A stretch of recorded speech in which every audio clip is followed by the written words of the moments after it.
प्यारे बच्चों, math class 10 worksheet number 32 त्रिकोणमितीय अनुपात पर आधारित प्रश्न।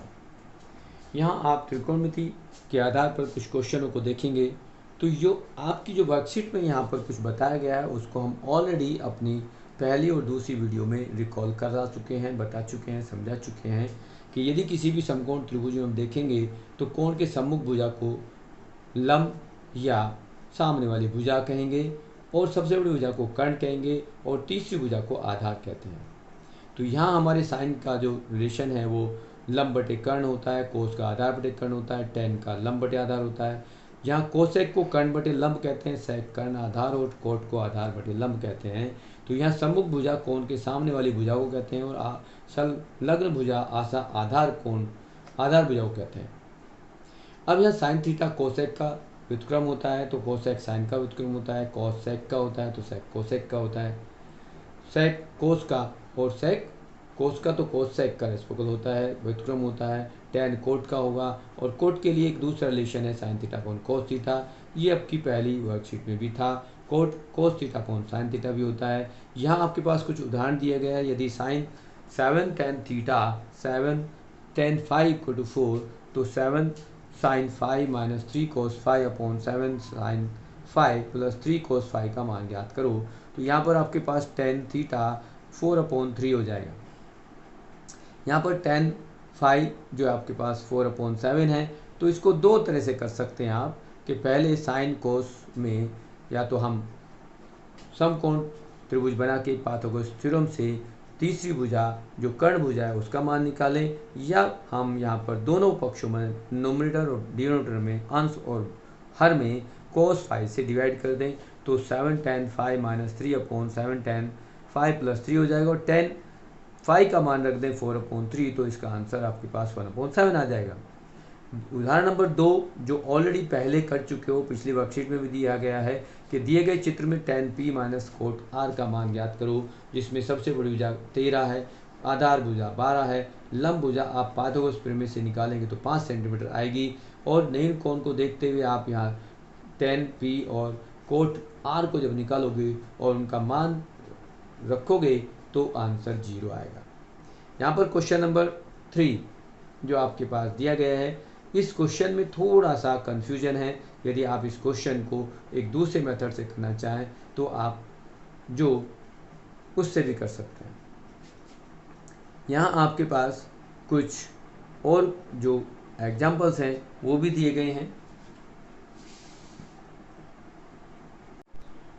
क्वेश्चन में एक आपको ये एग्जाम्पल दिया हुआ है जो थोड़ा सा फिगर के अनुसार चेंज करके हम कर सकते हैं, थोड़ा सा चेंज किया जा सकता है। उदाहरण नंबर 3, इसमें क्या है, यदि कोण ए कोण बी नयन कोण है तो जहाँ कोण कोस ए कोस बी तो दर्शाइए कि कोण ए बराबर कोण बी।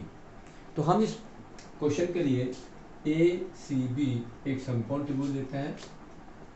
त्रिभुज ए सी बी में कोण सी 90 डिग्री है और यहाँ पर हम ये भी बताते हैं कि कोण ए और कोण बी नयन कोण। अब नयन कोण है तो 90 डिग्री से कम होंगे ही होंगे।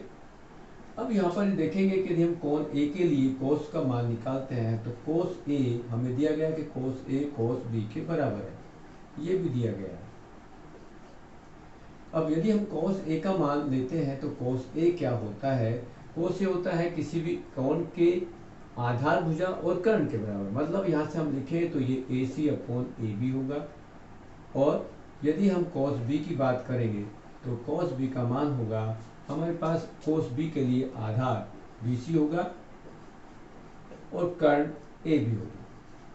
लेकिन हमें दिया हुआ है कि cos A बराबर cos B, तो यदि हम इसमें AC अपॉन AB लिख दें और यहाँ BC अपॉन AB लिख दें और जब ये दोनों रेशो सेम है और यहाँ ये AB जो डिस्टेंस है वो भी सेम है तो हम इसको AC को BC के बराबर लिख सकते हैं।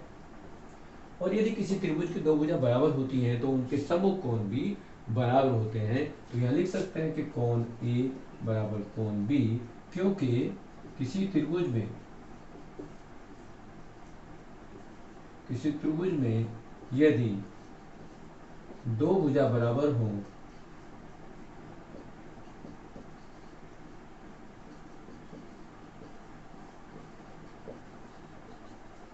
होती हैं तो उनके समूह कोण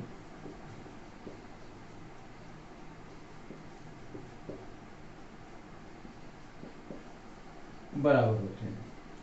ये आप पहले ही प्रूव कर चुके हो 9th क्लास में।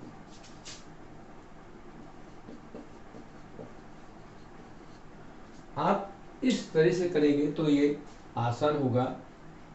यदि आप दूसरे जो यहाँ एग्जाम्पल दिया गया है उसमें थोड़ा सा कंफ्यूजन है तो उसको बदल के आप इस तरह से भी कर सकते हैं। यहाँ आप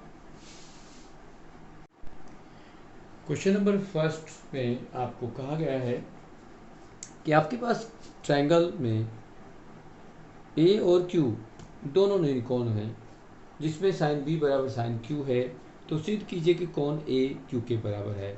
तो हमने यहाँ पर दो त्रिभुज बना लिए हैं, ए बी सी और ए क्यू पी आर। यहाँ हम कोण ए कोण क्यू के बराबर निकोण दिया गया है और साइन ए साइन बी के बराबर दिया गया है, साइन थीटा क्यू के बराबर दिया गया। अब सीधा हमें करना है कि कोण क्यू और ए आपस में बराबर है। तो हम ये सिद्ध करते हैं कि दोनों त्रिभुज समरूप हैं, तो भी हमारे पास ये आ जाएगा। दूसरे प्रोसेस से भी हम कर सकते हैं। तो एक यहाँ यदि दो त्रिभुज अलग अलग है तो हम इस प्रोसेस से कर सकते हैं, दोनों त्रिभुजों को समरूप कर दें। और यदि एक ही त्रिभुज है तो हम उसको दूसरे तरीके से भी कर सकते हैं, जैसा कि आपके उदाहरण में आपको दिया गया है उसको किया गया है। मैंने एक और उदाहरण आपको दिया गया कि हम उस तरह भी इस क्वेश्चन को कर सकते हैं। तो हम ये हमारे पास साइन ए बराबर साइन क्यू दिया गया है, तो हम क्या करेंगे कि यहाँ मान लेते हैं कि ये भी हमारे पास एक अचर पद के हो सकता है, या फिर हम ये भी लिख सकते हैं कि B C upon P R बराबर A C upon R Q बराबर के वो होगा। अब यहाँ पर बी सी को यदि हम लिखेंगे तो लिख सकते हैं के पी आर, और हम ये भी लिख लेते हैं कि ए सी जो है वो के आर क्यू के बराबर होगा। अब हमारे पास क्या होगा कि इसको दोनों त्रिभुजों को दिखाएं कि ये आपस में कोई संबंध है, अनुपात इसका क्या है। तो हमारी तीसरी भुजा को हम दिखाना चाहेंगे कि तीसरी भुजा में क्या संबंध है। तो तीसरी भुजा हमारे पास ये है, हमने कौन कौन सी भुजा ली, ए बी बी सी और ए सी ली। तो ए बी में क्या रिलेशन है, तो ए बी क्या होगा, किसी भी समकोण त्रिभुज में पाइथागोरस थ्योरम लगाएंगे तो ए बी का स्क्वायर क्या होगा, ए सी का स्क्वायर माइनस बी सी का स्क्वायर होगा। और दूसरे त्रिभुज में जाएंगे तो क्या होगा, दूसरे त्रिभुज में पी क्यू निकालना है तो पी क्यू का स्क्वायर क्या होगा, वो होगा R Q square minus P R square. अब हमारे पास यहाँ दोनों जो हमें भुजा निकालनी है, ए बी और पी क्यू निकालना है, तो ए बी का जो वैल्यू होगी वो क्या होगी, वो रूट में हो सकती है, A C square minus B C square होगी। तो यहाँ पी क्यू की जो वैल्यू होगी वो भी रूट में होगी, एज ए रूट कर दे तो R Q square minus P R square. यदि हम ए बी को पी क्यू से डिवाइड कर दें, हम क्यों कर रहे हैं, क्योंकि हमारे पास दो अनुपात तो यहाँ दे ही रखे थे। यदि हम ये सिद्ध कर दें कि दोनों त्रिभुज आपस में समरूप हैं तो तीसरी भुजा भी आपस में अनुपात में हो तो दोनों त्रिभुज समरूप हो सकते हैं। तो आप देखेंगे तो यहाँ ए बी में यहाँ A C square minus B C square root में लिख देते हैं, नीचे आप लिख देंगे R Q square minus P R square. अब यहाँ वैल्यू रख दें तो ए सी का मान हमने क्या निकाला था, देखेंगे यहाँ पर ए सी का के आर क्यू है तो बी सी का के पी आर है। तो यहाँ रख देते हैं ए सी का मान हम रखते हैं क्यू, अब स्क्वायर करेंगे तो के स्क्वायर होगा, यहाँ पर आर क्यू स्क्वायर होगा, और माइनस बी सी है, बी सी हम रखेंगे तो के स्क्वायर होगा और ये पी आर स्क्वायर होगा। लेकिन ये रूट के अंदर ही है, डिनोमिनेटर में क्या आएगा, ये आपके पास आएगा R Q square minus P R square. देखेंगे आप के स्क्वायर कॉमन ले सकते हैं आप, तो के स्क्वायर यदि कॉमन लिया तो R Q square minus P R square ऐसे कर सकते हैं, और यहाँ आएगा R Q square minus P Q square इस तरह से। और ये देख रहे हैं कि रूट से बाहर यदि आप कॉमन लेते हो इसको इस तरह से ले लें, एक बार इस तरह से लेते हैं तो के बाहर आएगा, और बाहर आने के बाद ये के बचेगा और रूट के अंदर जो टर्म्स आएगी R Q square minus P R square upon R Q square minus P Q square, ये आपकी कैंसिल हो गई। तो यहाँ आपके पास जो ए बी की रेशो है वो पी क्यू के साथ के आ गया, बट आपके पास तो कुछ और भी रिलेशन था। यहाँ आप देखेंगे तो ये आपके पास ये भी था कि B C upon P R equal to A C upon R Q भी था, वो भी के था, तो ये सब सेम हो गए। तो हम लिख सकते हैं A B upon P Q बराबर B C upon P R बराबर A C upon R Q.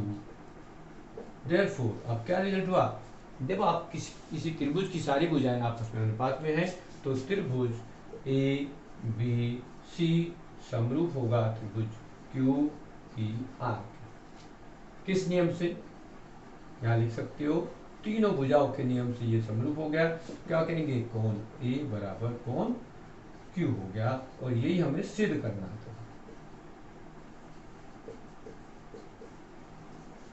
ये आपके पास ये क्वेश्चन कंप्लीट हो गया। क्वेश्चन नंबर सेकंड में कहा गया है कि यदि कोट थीटा 7/8 है तो निम्न मान ज्ञात कीजिए। दूसरा क्वेश्चन है, तो ये कोट का मान यदि हमें मिल जाए, दिया हुआ 7/8, तो बाकी हमें आंसर निकालना है। तो क्या करेंगे, पहले हम फर्स्ट पार्ट को ले या सेकंड को ले लें। हम सेकंड को ले लेते हैं सबसे पहले। तो कोट स्क्वायर थीटा का मान निकालने के लिए क्या करेंगे, हम कोट की मान जो दिया हुआ है उसको रख देते हैं। तो क्या होगा, 49/64 आ गया। अब जब सेकंड पार्ट का आंसर तो हमने कर लिया। फर्स्ट पार्ट आपके पास है 1 plus sine theta into 1 minus sine theta upon 1 plus cos theta, और ये 1 माइनस कॉस थीटा।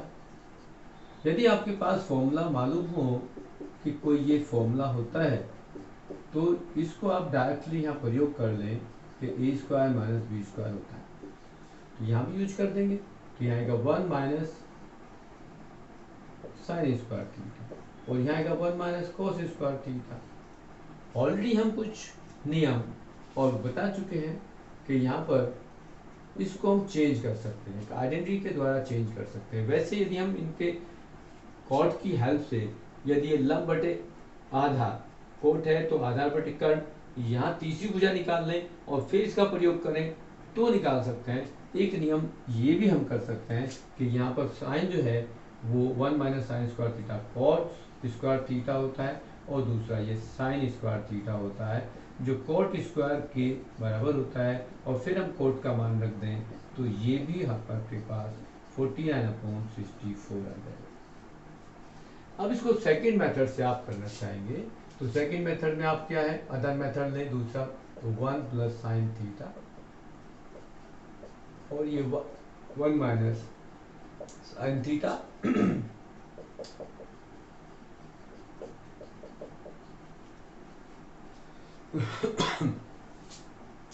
आपके पास यहाँ पर हमें दिया गया कि कोट थीटा, यहाँ निकाल लेते हैं कि कोट थीटा 7/8 समकोण त्रिभुज बनाते हैं और कहते हैं कि ये इस तरह से एक ये 7 सेंटीमीटर या 7 इकाई है और ये 8 इकाई है। तो हमें क्या चाहिए, हमें एक तीसरी भुजा निकालनी है AC। तो AC निकालने के लिए क्या करेंगे, पाइथागोरस थ्योरम प्रयोग करेंगे। तो AC स्क्वायर होता है AB स्क्वायर आधार का वर्ग प्लस का लंब का वर्ग, तो BC स्क्वायर होगा।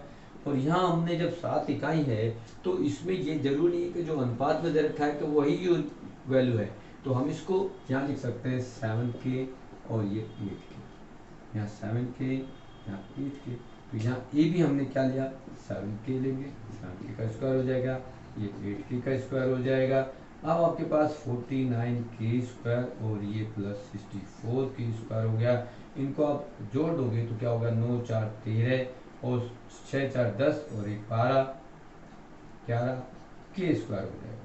अब यहाँ ये AC स्क्वायर है तो AC का मान क्या आएगा, यहाँ आप लिख देंगे कि जो AC है वो स्क्वायर रूट निकालेंगे तो AC बराबर आएगा रूट 113 के। तो इसको आप इस तरह से लिख सकते हो। अब यहाँ पर आपके पास साइन का मान क्या होगा? साइन का मान होता है लंब बटे काय। तो 1 प्लस साइन का मान लंब है 8 के बटे में ये 113 के, एक ब्रैकेट में आएगा। दूसरे में क्या आएगा? 1 माइनस 8 के बटे में 113 के, इस तरह से होगा। और नीचे लिखेंगे तो 1 प्लस 7 के होगा और 113 के, इस तरह से होगा। एक ब्रैकेट में दूसरे में माइनस आएगा, इस तरह से करेंगे। यहाँ ओवर राइटिंग है, थोड़ा सा इसको लिख देते हैं सही से। अब ये देखो कि ये प्रॉपर्टी फिर हम यूज कर सकते हैं, तो मल्टीप्लाई कर दें तो हमें क्या मिलेगा? k का वर्ग, 1 का वर्ग 1 होगा तो 8 का वर्ग 64 होगा। k का वर्ग कर दें, k से तो k कैंसिल हो जाएगा, तो आप उसको यहाँ k कैंसिल कर सकते हो, ये k सब कैंसिल हो जाएंगे। और ये रूट का 113 का वर्ग करोगे तो 113 आएगा और यहाँ माइनस आ जाएगा। इसके हर में क्या आएगा? फिर यहाँ आएगा 1 माइनस 7 का वर्ग 49 होगा और नीचे 113 आएगा। अब जब इसका एलसीएम लोगे आप तो क्या होगा? 113 माइनस 64 और यहाँ फिर आएगा 64 माइनस 113 लिख दो, 113 माइनस 49 बटे 113। अब 113 से ही कैंसिल हो गया तो आपके पास क्या बचा? यहाँ से बचेगा 49 और यहाँ से बचेगा 64 और ये फर्दर वही आंसर आया जो आपके पास यहाँ था। आप चाहे ऐसे करेंगे, ऐसे करेंगे या डायरेक्टली आप ऐसे करेंगे, तो किसी मेथड से आप इस क्वेश्चन को कर दें। बट आपको अभी इस लेवल पे जहाँ तक अभी समझाया गया तो इस मेथड से करेंगे तो ये सही प्रोसेस होगा। बाद में आप इस प्रोसेस को अप्लाई करके भी आंसर निकाल सकते हो।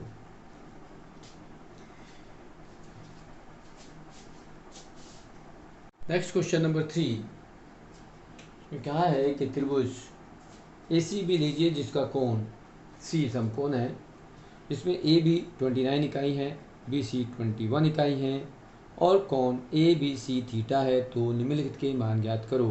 अब मान हमें ज्ञात क्या क्या करने हैं?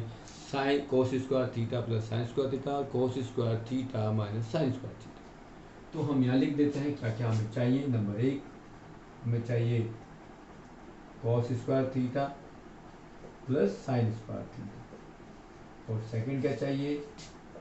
सेकंड चाहिए cos square theta minus sine square theta, ये हमें दोनों चाहिए। सबसे पहले हमें इन त्रिकोणमितीय अनुपातों का मान निकालने के लिए पहले इस त्रिभुज की तीसरी भुजा हमें चाहिए। तो हम यहाँ प्रयोग करेंगे त्रिभुज AB या ACB लिख दो। ACB में आपके पास पाइथागोरस प्रमेय प्रयोग करेंगे तो हमें AC निकालना है, तो AC का वर्ग प्लस BC का वर्ग जो होगा वो AB के वर्ग के बराबर होगा। यहाँ AC हमें मालूम करना है, BC हमारे पास है 21 का डाल देंगे स्क्वायर और ये 29 का स्क्वायर करेंगे। तो AC निकालने के लिए आप क्या करोगे? यहाँ से AC का वर्ग 29 का वर्ग लिख दो, चाहे तो आप डायरेक्ट लिखेंगे तो ये 841 होगा और 21 का स्क्वायर 441 होता है, माइनस करेंगे तो आपके पास इसकी जो वैल्यू आएगी AC स्क्वायर आएगा 400। तो AC की जो वैल्यू आएगी वो 20 इकाई आ जाएगी। अब AC 20 इकाई आ गया तो आप इसमें बाकी सारी भुजाओं की वैल्यू निकाल सकते हो। तो नंबर 1 आपके पास एक पार्ट है कोस square theta plus sine square theta में। अब साइन क्या होता है, कोस क्या होता है देखोगे। कोस हमारे पास होता है कोस थीटा, अब आधार बटे कर्ण, इसका मान रख देंगे। जबकि साइन थीटा क्या होता है, वो होता है लंब बटे कर्ण। तो कॉस आधार क्या है 21 है और नीचे 29 का वर्ग करेंगे। ऐसे यहाँ पर साइन लिखेंगे तो ये 20 बटे 29 का वर्ग करेंगे अब इनका वर्क खोल दें तो ये 441/841 प्लस 420 का वर्ग हम करेंगे तो 400 आएगा, और ये 841 यदि आप इसका एल्शियम लेते हो तो 841 में 441 प्लस 400 आपका 841/841 आल्सो 1 आ गया। अब सेकेंड पार्ट यदि आप करेंगे तो क्या करेंगे, अब देखिए सेकेंड पार्ट के लिए लो, यहाँ सेकेंड पार्ट है तो अब आप सेकेंड पार्ट को ले लें।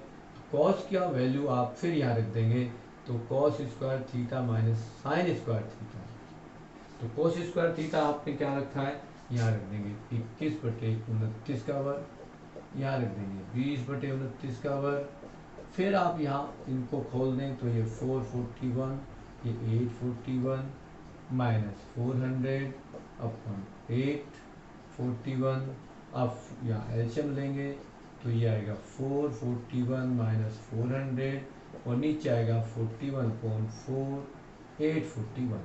तो ये आपका इसका आंसर होगा। इस तरह से आपकी वर्कशीट के सभी क्वेश्चंस अब क्लियर हो चुके हैं। वर्कशीट आप सभी कर लें, सारे क्वेश्चंस इसमें इन्वॉल्व हो गए हैं।